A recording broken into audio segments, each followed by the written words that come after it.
Baraza la madiwani halmashauri ya wilaya ya Korogwe limeanza kikao cha kwanza baada ya kuapishwa rasmi.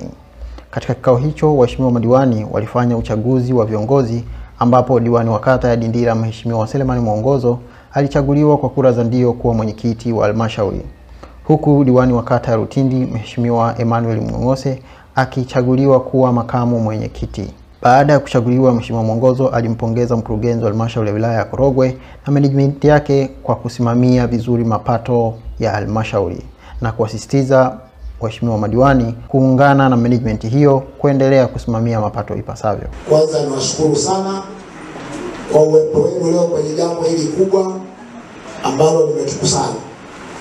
Ndugu zangu, nafasi tangu awali nimesema ndio nipa ya mwenyekiti.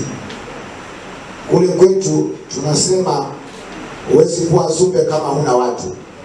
Sasa kwa sababu watu ndio nyie, basi uzumbe nitakuwa nao kwa sababu tutakuwa na watu wa kuongoza. Lakini mambo yote haya yanahitaji ushirikiano. Hakuna mtu ambaye amefanikiwa peke yake, ni lazima ashirikishe wenzake. Jambo langu kubwa ni kuwashirikisha watu wote katika maeneo yote kufikia yale ambayo tutakuwa tumepanga ili tuweze kuongeza mapato na mapato mengine yale ya 20% yaweze kurudi kule vijijini. Baada ya kusema hayo, aidha mkuu wa wilaya ya Korogwe Mheshimiwa William Wakilema aliwapongeza madiwani kwa kuchaguliwa kuwatumikia wananchi katika kipindi cha miaka 5 na hapo akasisitiza suala la kulinda usalama wa nchi. Swala la mshikamano, ushirikiano, upendo na umoja limesisitizwa sana, na mimi nilikuwa nilizungumza. Bunge amezungumza na wengine wote wamezungumza.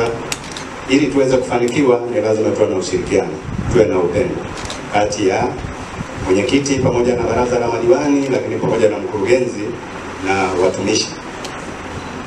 Kwa jinsi ambavyo mwenyekiti umeuanzisha mkutano huu, mimi nikupongeza sana. Kwa sababu kiongozi ni kuonyesha njia. Kiongozi sio kwamba anafahamu kila kitu. Kwa umesema utatangulia mbele, utawashirikisha wenzako pamoja kuwa kiungo kati ya madiwani na management ili tuweze kusogea na kuweza kwenda mbele. Tuangalie namna ya kuona na kuzalisha na kuwekeza ili tuwe na namna nyingi za kupata vyanzo vya mapato, na streams of income.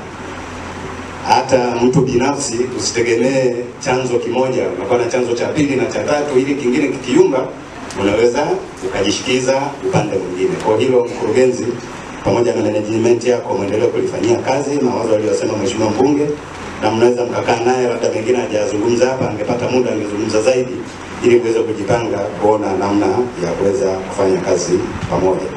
Wajibu wa kulinda amani ya nchi hii sio swala la vyombo vya usalama pekee.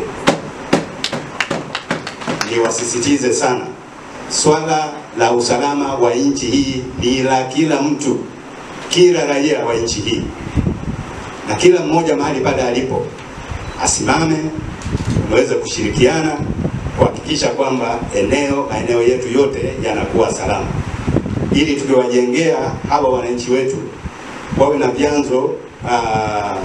vyanzo vizuri na vya kuaminika vya kujiletea kipato. Hakuna mtu ambaye anafanya kazi ana vyanzo sahihi vya mapato, awe ni kijana awe ni mtu mzima, akaende kuhangaika kusema kwamba anaingia mtaani, anaenda kutafuta nini.